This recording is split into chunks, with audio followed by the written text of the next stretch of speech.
மண்ணின் மைந்தரும் அண்ணா பல்கலைக்கழகத்தின் இயக்குனர் சிகரம் அவர்களுக்கு எனது நன்றியினை தெரிவித்துக் கொள்கின்றேன்.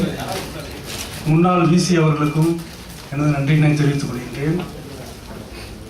எமது பாதுகாவலரும் வேலூர் மண்டலத்தின் வன பாதுகாவலர் அவர்களுக்கும் எனது நன்றியினை தெரிவித்துக் கொள்கின்றேன். எமது சங்கத்தினுடைய மாநில தலைவர் மரியாதைக்குரிய அன்பு நண்பர் நசீர் அவர்களுக்கும் ஜிஎஸ் அவர்களுக்கும் இதர மாநில மாவட்ட கிளைச்சங்க அனைத்து நிர்வாகிகளுக்கும் எனது பணிவான நன்றியினை தெரிவித்துக் கொள்கின்றேன்.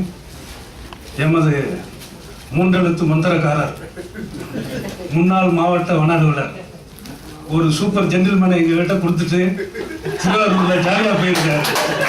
அவருக்கும் எனது பணிவான நன்றியை தெரிவித்துக் கொள்கின்றேன். பள்ளிக்கரணை உதவி வனப்பாதுகாவலர் அவர்களுக்கும் எனது நன்றியினை தெரிவித்துக் கொள்கின்றேன். உளுந்தூர்பேட்டை வன விரிவாக்க அலுவலர் அவர்களுக்கும் எனது நன்றியினை தெரிவித்துக் கொள்கின்றேன்.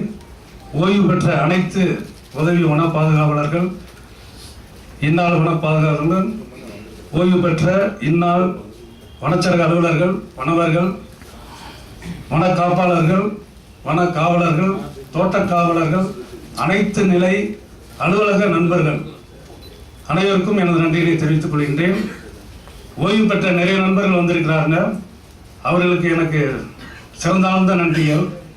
எனது குடும்ப நண்பர்கள், உறவினர்கள், சகோதர சகோதரிகள், அனைத்து உறவினர்களுக்கும் எனது நன்றியினை தெரிவித்துக் கொள்கின்றேன்.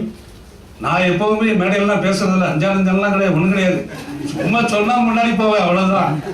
ஜாஸ்தி பேசுறீங்க, மணிமாரம் பேசுற அளவுக்கு நான் பேச மாட்டேன். இப்போ ஏதோ கொஞ்சம் இந்த சங்கத்தில் கொஞ்சம் போறதுனால தான் எனக்கு ஏதோ கொஞ்சம் தெரியுது. இல்லைன்னா பேச மாட்டேன். நான் சொல்ற வேலையை செய்வேன், அவ்வளவுதான். இந்த நிகழ்ச்சி சிறப்பாக ஏற்பாடு செய்த எனது நண்பர்கள் மணிமாறன், கோபு, சிவராமன், அவருக்கு உதவியாக இருந்த அனைத்து நிர்வாகிகள், நண்பர்கள் அனைவருக்கும் எனது நன்றியினை தெரிவித்துக் கொள்கின்றேன். இந்த அரங்கம் கொடுத்து உதவிய இந்த வெங்கடேசன், அதனுடைய மேலாளர், மற்ற ஊழியர்கள் அனைவருக்கும் நான் நன்றியை தெரிவித்துக் கொள்கின்றேன். அனைவருக்கும் உணவு ஏற்பாடு தயாராக உள்ளது. உணவு அறிந்துவிட்டு செல்லுமாறும் அன்போடு கேட்டுக்கொண்டு எனது மனைவி, குழந்தைகள் அனைவருக்கும் நன்றியினை தெரிவித்துக் கொள்கின்றேன்.